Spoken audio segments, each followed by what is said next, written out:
Hi friends, ఈరోజు మనం చూడబోయే ఈ వీడియోలో శ్రీరాముడు రామాయణ కాలంలోని 5 స్త్రీల జీవితాలను ఎంతో మార్చాడు. ఆ 5 స్త్రీలు ఎవరు, వారి జీవితాన్ని శ్రీరాముడు ఎలా మార్చాడు అనే విషయాలను ఇప్పుడు తెలుసుకుందాం. రామాయణ కాలంలో నాటి మహాపతివ్రతల్లో ఒకరు మండోదరి. ఈమె రావణాసురుడి భార్య. అలాగే మండోదరి వ్యక్తిత్వంలో ఎంతో మంచిది. అలాగే ఈమె చూడడానికి కూడా ఎంతో అందంగా ఉంటుందని వాల్మీకి రామాయణంలో చెప్పబడింది. అంతేకాకుండా మండోదరికి నీతి శాస్త్రం, శిల్పశాస్త్రం, అలాగే ధర్మశాస్త్రంలో కూడా ప్రావీణ్యం ఉంది.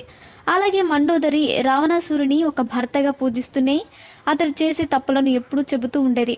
అంతేకాకుండా రావణాసురుడు సీతాదేవిని అపహరించి తీసుకొని వచ్చినప్పుడు ఆమెను తిరిగి శ్రీరాముడికి అప్పజెప్పమని మండోదరి ఎన్నోసార్లు రావణాసురుడికి చెప్పింది.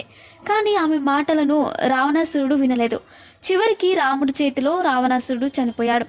అప్పుడే రావణాసురుడిని చూసి